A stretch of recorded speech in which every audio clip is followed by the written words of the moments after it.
mañana darte las gracias porque tú nos ministras a través de tu palabra. Queremos pedirte que ella pueda ser en este día una palabra fresca, dinámica, que nos permita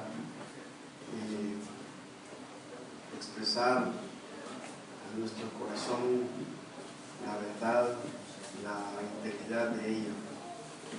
Señoras, que la entendamos, la comamos y la digeramos, Señor, para poder caminar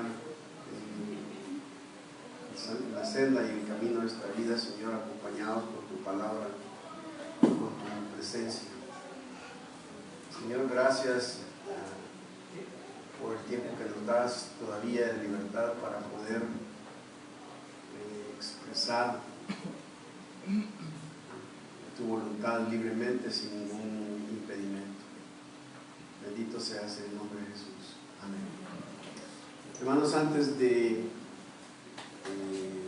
continuar, quiero darles dos anuncios. Uno, estamos trabajando en un nuevo formato para los días miércoles. Lo más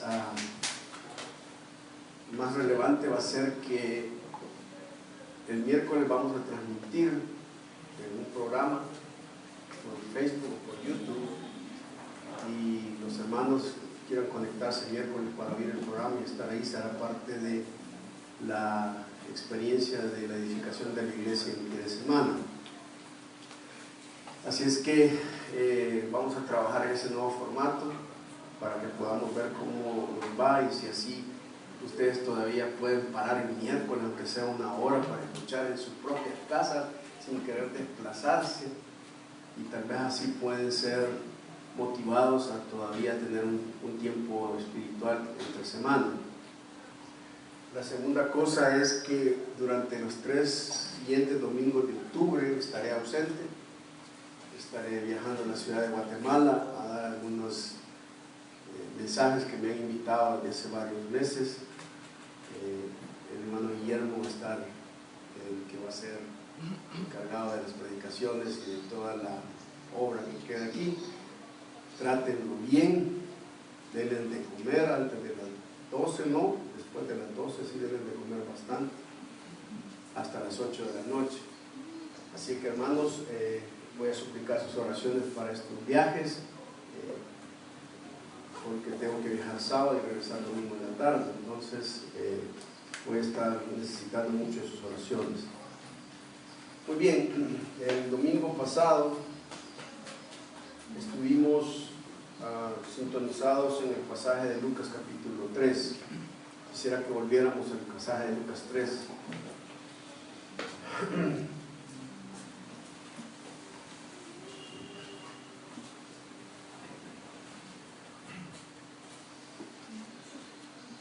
Quisiera que volviéramos a leer desde el versículo 1 hasta el versículo 9.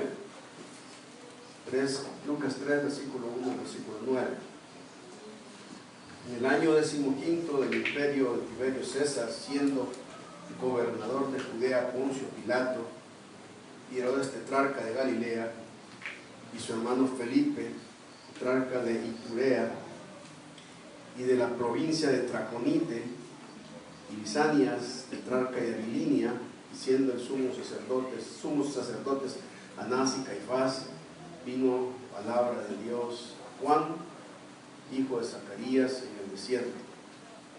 Y él fue por toda la región contigua al Jordán, predicando el bautismo del arrepentimiento para perdón de pecados, como está escrito en el libro de las palabras del profeta Isaías, que dice: voz del que clama en el desierto, preparad el camino del Señor, enderezad sus sendas, todo valle se rellenará, y se bajará todo monte y collado, los caminos torcidos serán enderezados, y los caminos ásperos allanados, y verá toda carne la salvación de Dios. Y decía a las multitudes que salían para ser bautizadas por él: oh generación de víboras, ¿quién os enseñó a huir de la ira venidera? Haced pues frutos dignos de arrepentimiento, y no comencéis a decir dentro de vosotros mismos: tenemos a Abraham por padre, porque os digo que Dios puede levantar hijos de Abraham aún de estas piedras.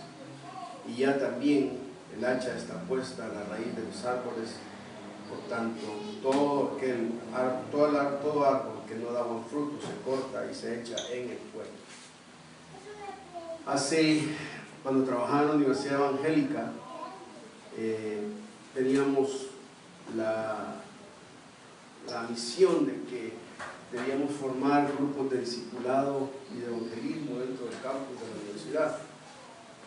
Y por lo general seguíamos los métodos de evangelismo tradicionales que se nos habían enseñado, las leyes espirituales, las famosas frases que tenemos estereotipadas para compartir el evangelio en la calle a una persona.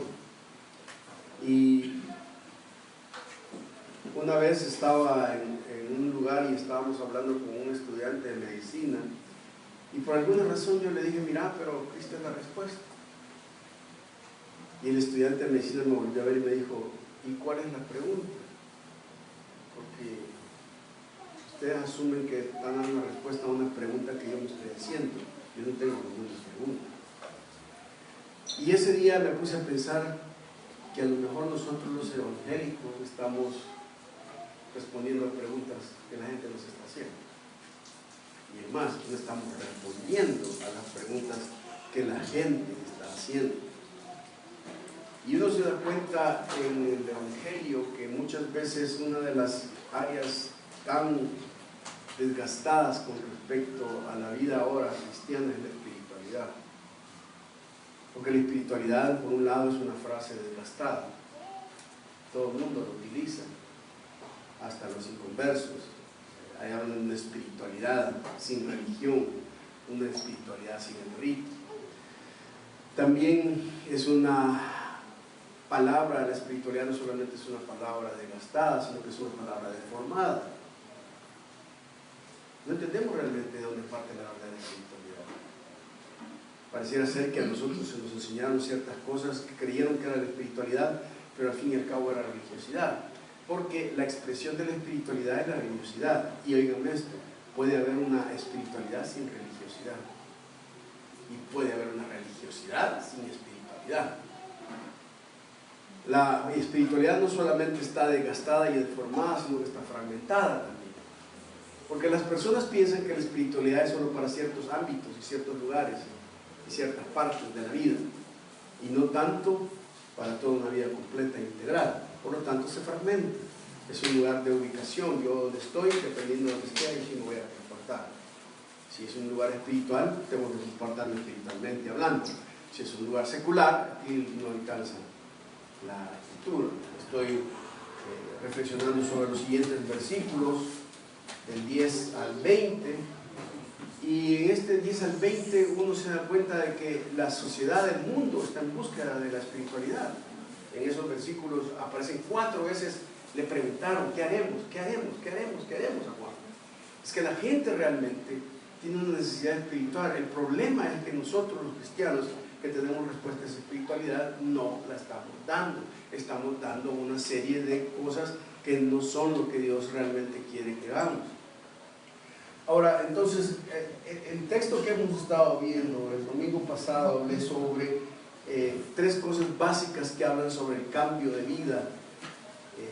En la versión del mensaje aparece la traducción y dice: recorrió todo el país alrededor del río Jordán, predicando el bautismo de cambio de vida que lleva al perdón de los pecados. Y más adelante dice el versículo 8: ¿crees que un poco de agua en tus pieles de serpiente va a desviar el juicio de Dios? Es tu vida la que debe cambiar, no tu piel. Así que la manifestación de Juan nos reta que el tiempo de esta vida en la que estamos viviendo necesitamos por lo menos entender 3 cosas. 1, necesitamos entender cómo Dios se mueve. 2, necesitamos entender cómo Dios lee o se lee a Dios en este contexto. Y 3, necesitamos entender cómo se mueve, que es lo que realmente hace la vivencia y vivir bajo la voluntad de Dios. Que pasó? Estaba. ¿Yo o la máquina? Estoy viendo cómo resuelvo Ahí estás. Gracias a Sansón. Pero a caer, dale, ponele dos. No, arriba. Ok, gracias. Volvemos a lo espiritual después de lo técnico. Les decía entonces que hay tres dimensiones en el cambio de la espiritualidad aquí en este texto. La primera tiene que ver con dónde Dios se mueve, en dónde Dios se está moviendo. Los versículos 1 y 2 dice: en el año 15 del imperio de Tiberio César, siendo gobernador de Judea Poncio Pilato y Herodes tetrarca de Galilea y su hermano Felipe tetrarca de Iturea, de la provincia de Traconite, y Lisinias tetrarca de Abilinia, y siendo sumos sacerdotes Anás y Caifás, vino palabra de Dios a Juan, hijo de Zacarías. Hay tres cosas importantes en este mover de espiritualidad que Dios quería hacer. Primero, hay un mover en los retos de nuestro contexto. A mí me hizo gracia ver hasta ahora, hoy esta semana, que la semana pasada no lo había visto en el texto, que quienes están más corruptos en estos retos son los religiosos, ¿sí? Porque si ustedes se dan cuenta, cada quien en el texto de los políticos, cada quien tiene su título y tiene su región que gobierna y que cada uno de los demás respeta. Por ejemplo, Poncio Pilato era el gobernador de Judea, Tiberio era el César, Herodes era tetrarca de Galilea, Felipe tetrarca de Iturea y de la provincia de Traconite, y Lisanias tetrarca. Todos se dan cuenta, cada uno gobernando en sus propios estados. Pero solamente en la religión judía hay una aberración. No podían haber dos sumos sacerdotes, siempre tenía que haber un sumo sacerdote. Y resulta que en este contexto ellos han roto todo el protocolo de lo que era la ley de Dios, y entonces resulta que hay dos que no han querido soltar la guayaba. O sea, Anás era realmente el poder detrás del trono y Caifás era el que decía, pero nadie lo miraba normal, todo lo miraba como algo poderoso. Había retos en esto de estas personas, que estamos viendo entonces que había una decadencia espiritual en el contexto. La segunda cosa que uno mira allí no solo son los retos, sino los rostros. Y hablábamos de los rostros. No tengo el tiempo para poder determinar cada una de la historia, pero déjenme decirles que estos 7 rostros son unos 7 rostros, cosa seria. Porque históricamente, las historias de cada uno de estos políticos y de estos sacerdotes, cada una de esas historias están llenas de grandes corrupciones, de grandes intrigas, de mucho abuso de poder, de corrupción indescriptible en todas las esferas del Imperio Romano y la sociedad judía. Había una serie de rostros que estaban viendo de corrupción. Ahora me ponía a pensar que cuando vemos en la televisión y vemos lo que vemos, nosotros creemos que los medios y los poderosos son los verdaderos rostros que Dios quiere. Pero en el contexto del pasaje, nosotros dijimos en el año pasado que hay 2 rostros diferentes. El rostro de Zacarías y el rostro de Juan. Son el rostro de Dios. En un contexto donde los rostros que se creen poderosos o que se creen religiosos están desechados por esos rostros de Dios. Y estamos hablando de una simple familia a la cual Dios está utilizando para poder manifestarse. ¿Y cuáles son los rastros que Dios está dejando en este contexto? Primero, Dios está estableciendo un nuevo ardor en el corazón de la gente. Después de 400 años de silencio, Juan comienza otra vez a escuchar la voz de Dios. Es como el tiempo de Samuel, en donde decía que Dios no se manifestaba y su voz no se oía hasta que Samuel apareció, y la voz de Samuel se convirtió en una palabra autorizada de parte de Dios, de tal manera que lo que Samuel decía, Dios lo respaldaba. Lo mismo ocurre con esta persona. Es un siervo de Dios autorizado por Dios que va a traer un nuevo ardor, pero va a también traer una nueva expresión de ese ardor. Y la expresión, dijimos el domingo pasado, que tenía que ver con que se manifieste en el desierto. Y es una pregunta que debemos hacernos. ¿Dónde se manifiesta Dios ahora? ¿Cuáles son los lugares donde realmente creemos que Dios está presente y la presencia de Dios es visible? Para muchas personas la presencia de Dios es en las grandes iglesias, o en las iglesias carismáticas, o en las iglesias que tienen mucha actividad evangelística. Pero aquí nosotros notamos que la mayoría de veces Dios lo que utiliza es el desierto para formar y para que podamos escuchar su voz. Dijimos también que había un nuevo método, un nuevo ardor, una nueva región y un nuevo método. El nuevo método era que el bautismo, que había sido utilizado como símbolo para ser prosélitos del judaísmo, Juan lo está tomando como un símbolo de arrepentimiento y de cambio de vida, una nueva teología, una nueva perspectiva escritural sobre esto. Ahora, la segunda cosa que se menciona dentro de esto es que no solamente la espiritualidad de ese cambio de vida es un nuevo mover de Dios, sino que también tiene que ver con un nuevo entender de Dios, un nuevo leer de Dios. ¿Cómo vamos a leer a Dios en este contexto?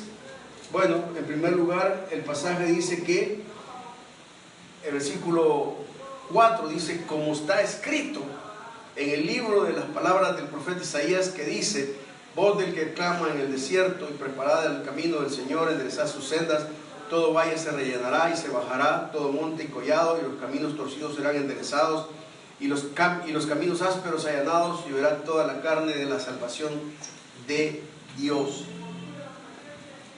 ¿Cuál es la autoridad nuestra? ¿Cómo entendemos a Dios? Lo primero que uno se da cuenta es que la fuente de nuestra autoridad aquí es el texto. Ahora, noten una cosa. A mí una de las cosas que me preocupa de las audiencias cuando están escuchando mensajes es que le dicen a cualquier cosa como algo, qué lindo el mensaje.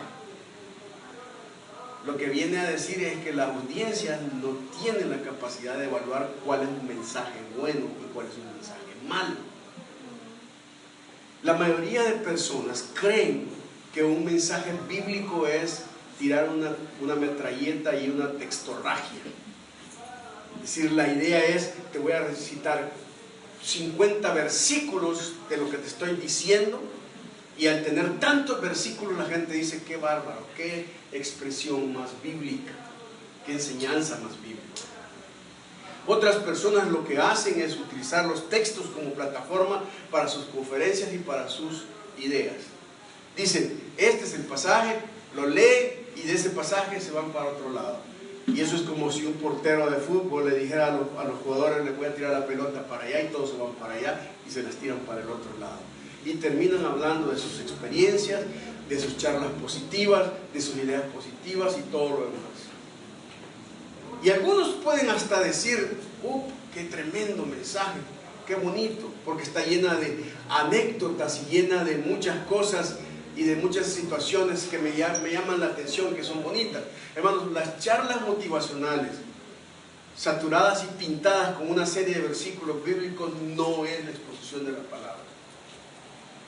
Y creo que es necesario, hermanos, que ustedes tienen que aprender a discernir qué es realmente una exposición de la palabra.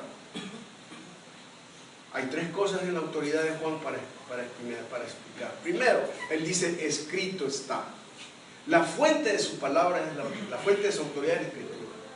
Él dice, señores, les voy a decir. Ahora, recuerden, miren, esto tiene que ver con el hecho de que Juan no andaba una Biblia bajo su hombro. Ni siquiera todavía existían los textos del Nuevo Testamento. Estamos hablando que existían los textos del Antiguo Testamento y los textos no los podía poseer cualquier persona. El aprendizaje de los judíos era en la sinagoga o cuando se exponían en algunos lugares sagrados como el templo.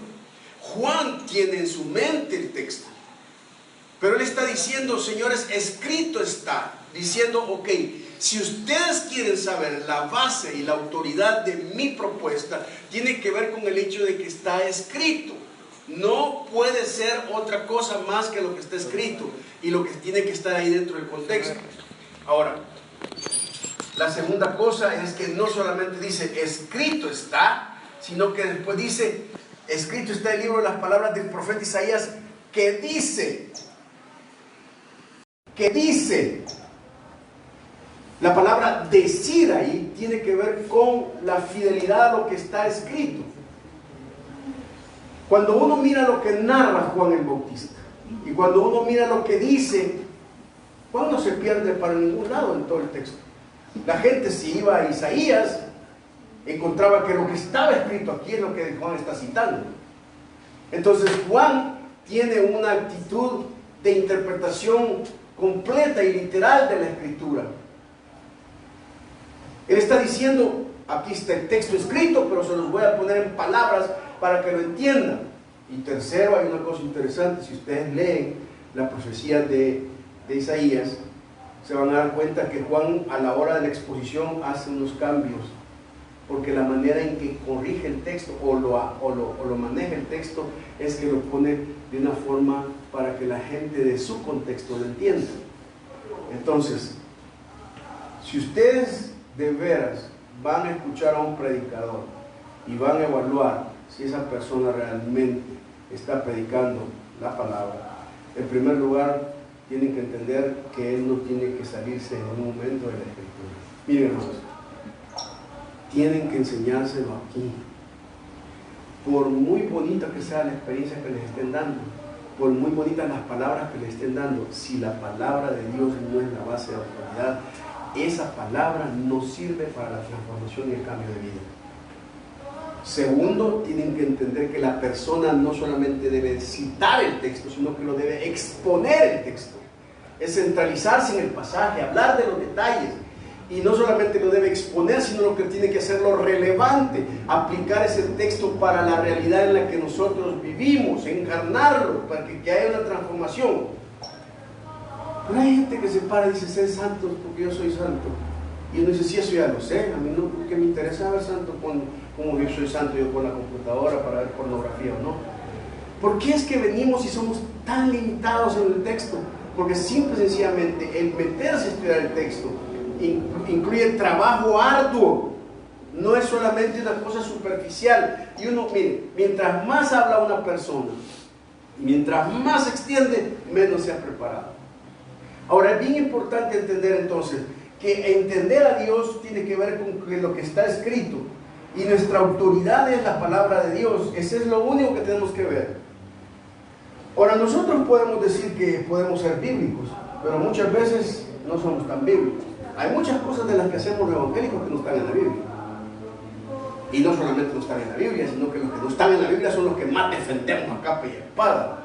Y condenamos de herejía a otros porque simple y sencillamente no creen como nosotros. Ahora, la tercera cosa que aparece en el texto es que no solamente nosotros debemos tener un nuevo mover de Dios o entender cómo Dios se mueve en nuestras vidas o cómo leemos a Dios en nuestras vidas, sino que la tercera cosa tiene que ver con la vida misma, que es vivir el cristianismo. En el pasaje hay tres dimensiones básicas en las cuales nosotros hemos optado en la, en la vida cristiana. Primero está la técnica espiritual. Segundo está la estética espiritual. Y tercero es la ética espiritual. Y los evangélicos jugamos entre la técnica y la estética y dejamos a un lado la ética. La estética, o perdón dicho, la técnica espiritual está asociada con la información y la enseñanza, que nos ha enseñado mucho. Y creemos que saber mucho es tener mucha vida espiritual.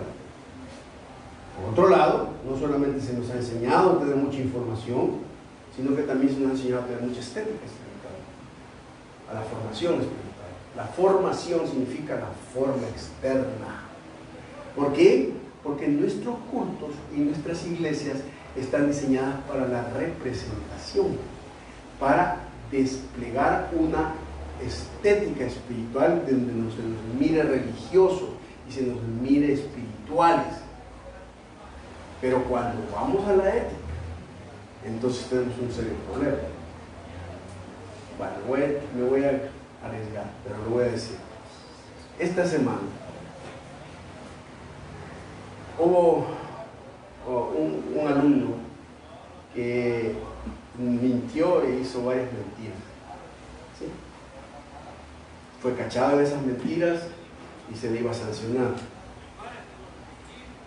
Cuando se le iba a sancionar, lo reunimos los líderes de la escuela, y uno de los líderes de la escuela, que es uno de los importantes de la escuela, le empezó a decir a los dos estudiantes involucrados de que debían ser honestos y decir la verdad.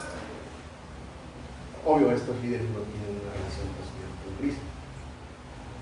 Y entonces vino y hizo una alusión y le dijo, si no, vamos a ver las cámaras. Dentro de las 10.000 ocupaciones que tengo en la escuela, por alguna razón, yo quedé vigilante de cámaras.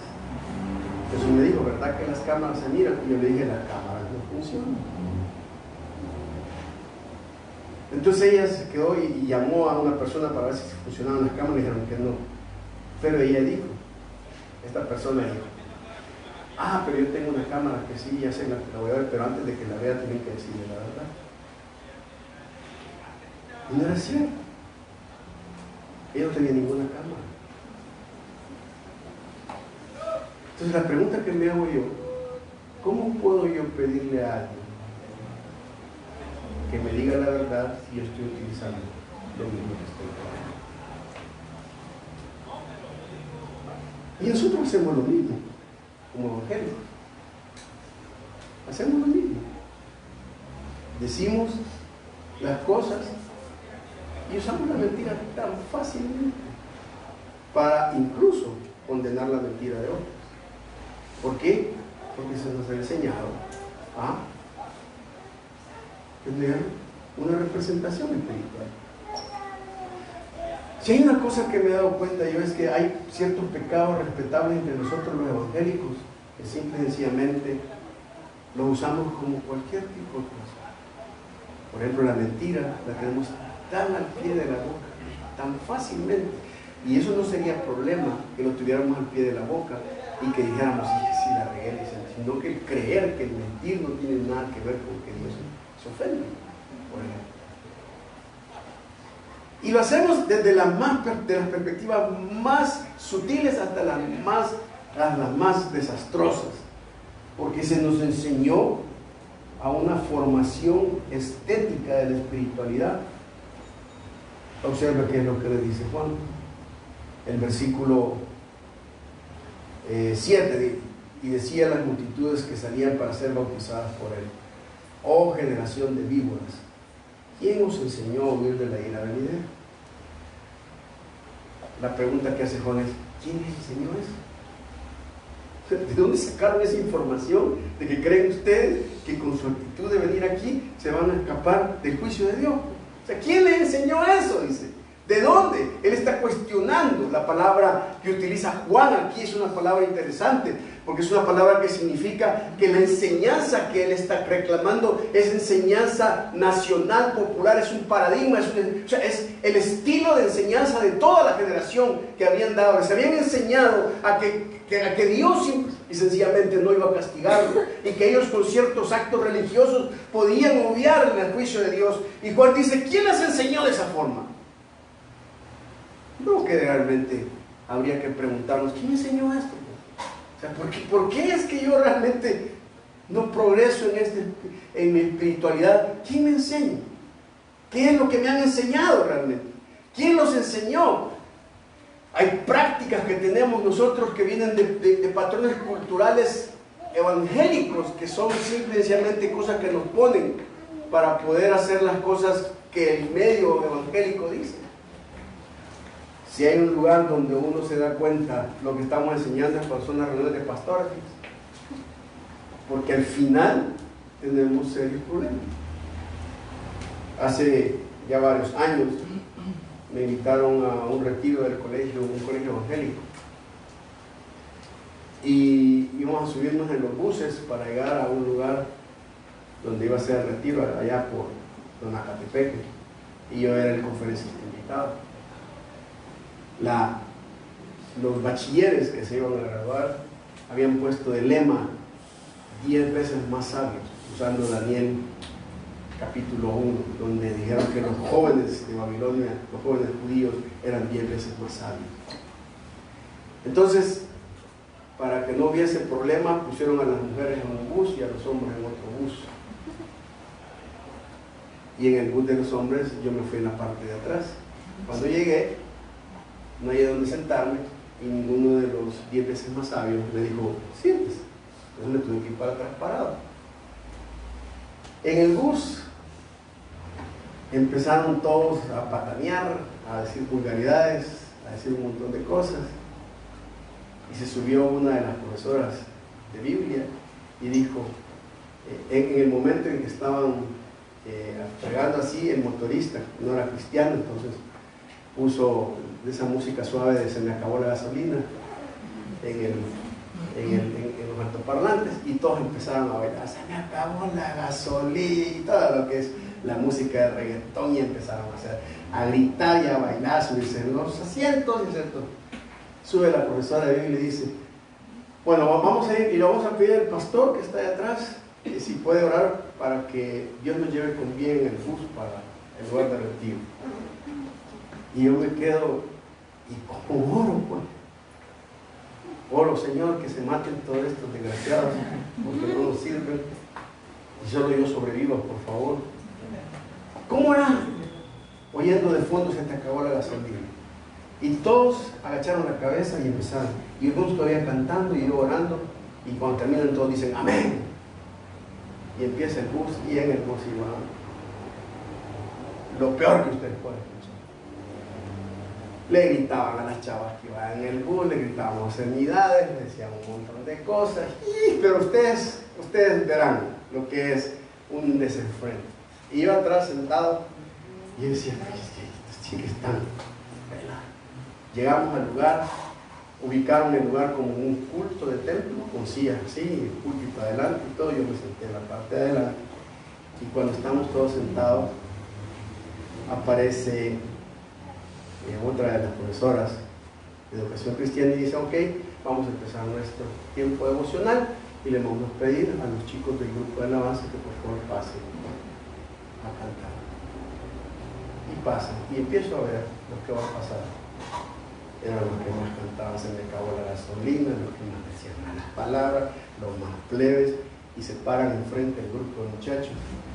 Y el muchacho asume posición y dice, hermanos, vamos a cantar y adorar a nuestro Dios. Y dice, acompáñenos. Quiero escuchar tu dulce voz.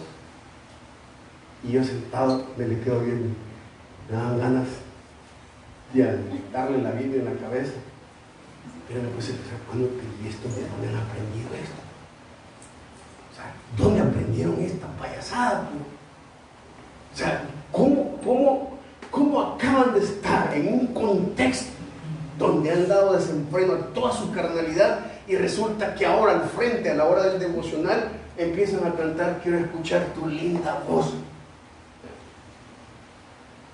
¿Y saben qué Dios me dijo? ¿Saben dónde lo aprendieron? Lo aprendieron de los adultos y los pastores que les han enseñado esa payasada a ser representantes de las cosas. Y me quedé callado porque ella tiene razón.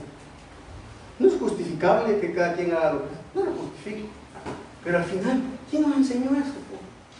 Nos enseñó al montón de hipócritas que pasan al púlpito a predicar de la santidad del matrimonio y son una cantidad de adúlteros. Gente que nos habla de muchas cosas y cantidad de homosexuales, gente que roba, que hace un montón de cosas, que negocia con las cosas del templo. Entonces, ¿qué es lo que ocurre? Mientras más vemos eso, decimos, bueno, si él me enseña eso, yo lo hago. Y lo voy a seguir haciendo. Juan dice, ¿quién les enseñó a ustedes así? Así no era como tenían que haberse les enseñado. A Dios se le respeta y se le ama. Dios no solamente se le ama y se le respeta, sino que también se le tiene temor, porque Dios juzga al que no da fruto, lo echa al fuego, el que no sirve lo quita. ¿Quién les enseñó a que Dios es un Dios aguado, un viejito que está en los cielos, que no se va a hacer de la vista pacha porque yo haga algún canto religioso o le dé ofrenda o cante un cántico espiritual? Juan dice, ¿quién les enseñó eso? ¿Quién les enseñó esa técnica espiritual? Y Juan les dice, perdónenme, pero eso que les enseñaron está totalmente equivocado. Por eso es que hay que replantear nuevamente la fe cristiana, la creencia. Y claro, cuando uno habla de estas cosas cae mal, ¿me entienden? Cuando fui a Guatemala hace unos años, estaba predicando sobre un texto y terminé de predicar, y cuando me bajé llegaron varios jóvenes y me dijeron, mire, está bonito, pero mucho regaño usted, me dijo. Y entonces le dije, definime regaño, me dijo. No, pues sí, es que, entonces le digo, no te estoy regañando, te estoy hablando seriamente de la fe, que es otra cosa. Si vos lo tenés como regaño es porque algo te está pasando en tu vida. Pero si yo tengo realmente una vida espiritual que no de plano, sí es, amén, eso es lo que dicen. Pero a veces me siento intimidado, ay, qué feo lo que me está diciendo. ¿Cómo que qué feo? Si escrito está. O sea, ¿cómo que qué feo? Si escrito está. No soy yo quien tiene el mensaje.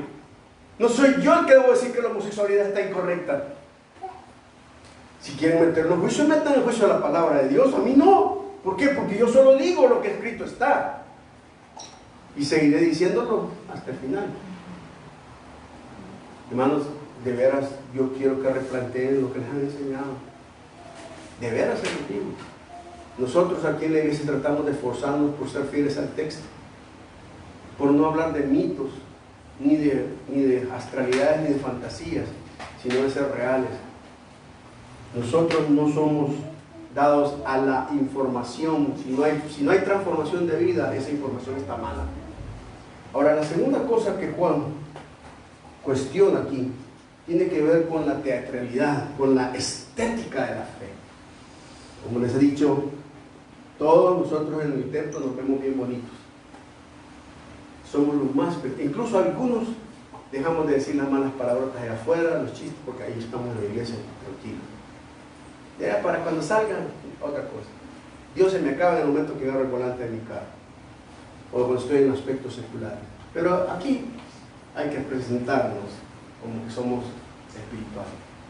¿Saben qué le dice Juan? Miren, no me van a venir con el cuento ustedes que me digan, hijos de Abraham somos. Porque Juan les dice, porque ¿saben qué? Dios puede levantar hijos desde esas piedras. ¿Saben lo que estaban diciendo ellos? No es que, mira, nosotros, como tenemos una relación filial con Abraham, estéticamente estamos vinculados con él y somos gente que hemos heredado su fe. Y Juan les dice, ¿cómo que una fe heredada va a sustituir la espiritualidad? ¿Cómo una persona cree que nace en el Evangelio, que se bueno, venía a la iglesia antes de nacer, y que nace en el Evangelio, y porque sus papás son espirituales, Dios se va a hacer de la vista pacha porque sus papás son espirituales y él no? No. Hay gente que cree que porque sus papás están cerca de Dios, esa cercanía de Dios les va a alcanzar a ellos. ¡Qué torpeza! Porque es lo mismo, es decir, ¿cómo que crees que Abraham, ni aunque fueras el propio hijo de Abraham, dice, te salva eso? ¿Por qué? Porque la espiritualidad no es estética, no es representación, no es filiación ni se hereda. Dios no tiene nietos. Es un vínculo cada quien de las personas, uno con uno. Hermanos, me temo que algunos de ustedes, Dios va a estar tocándolos en los próximos días. Porque ¿sabe qué? Han visto su frialdad y su apatía y su creencia de creer que venir al culto, tener un ministerio y hacer cualquier cosita para Dios es suficiente para que Dios no actúe en juicio sobre sus vidas. Ninguna cosa de que usted haya heredado evangélicos o una aristocracia evangélica de alguien que ha estado por muchos años en el Evangelio, ni lo que haga para Dios sustituye su espiritualidad de saber que debe obedecer a Dios en toda su vida. Ahora, yo sé que muchas veces nosotros no entendemos eso. Ahora, ¿qué hace de Juan? Dice, versículo 9, y ya también el hacha está puesta a la raíz de los árboles, por tanto, todo árbol que no daba un fruto se corta y se echa en el fuego. La versión del mensaje dice, todo árbol que no produce el fruto rico es apartado y se hace como leña para usarlo para el fuego. Y me puse a pensar, ¿significa que esta es una condenación espiritual o a qué se refiere Juan? Juan habla de la ética. Y el símbolo que Juan utiliza para la ética es el fruto. Ahora vean esto. El fruto tiene formación y tiene información, pero también tiene la transformación. ¿Por qué? Porque cuando una semilla cae, sus códigos genéticos hacen que crezca y también se ve grande y verde y pueda también tener una fruta apetecible. Pero ¿cómo se comprueba si es un buen fruto? ¿Cómo se comprueba usted que un mango es buen mango?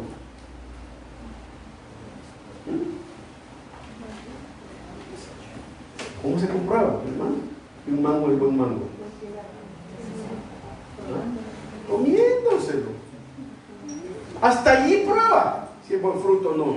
Porque puede estar hasta lejos y ver el gran mangote y decir que rico ese mango, sabe, es bueno. Usted puede cortarlo, acercárselo, olerlo. Pero eso no tiene nada que ver porque al morderlo puede estar lleno de gusanos.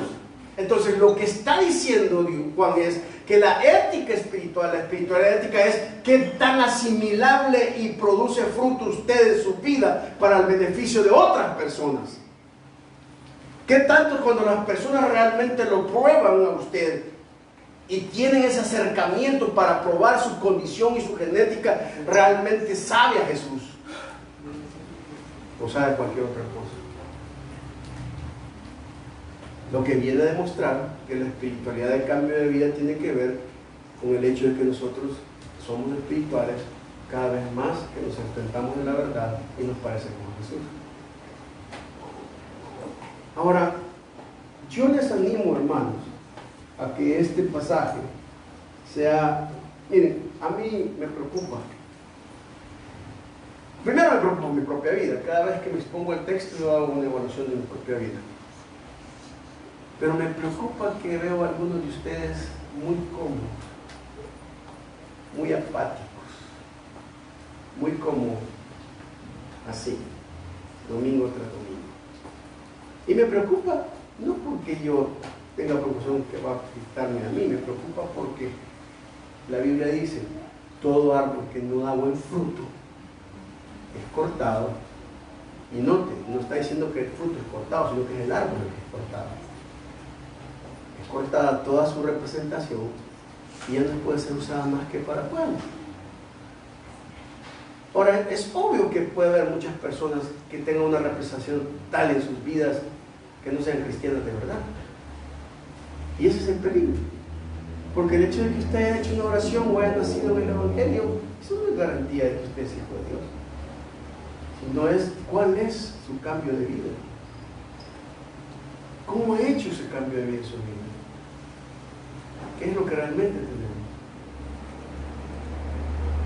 Yo creo que es un momento muy importante para nuestras vidas y para la iglesia. Estoy cada vez más convencido de que Dios nos va a llevar hacia una nueva espiritualidad, y lo interesante es que esa espiritualidad no es nueva, sino que viene. Es la paradoja de la nueva espiritualidad, porque es la espiritualidad del texto, que ha sido la espiritualidad de siempre, a la que nosotros le hemos añadido tantas cosas que al fin y al cabo ahora no funcionan, y por eso es importante que nosotros veamos lo que Dios quiere hacer. Le animo a que haga una evaluación de su vida, porque solo usted sabe realmente lo que hay. Vamos a ver. Señor, te damos gracias.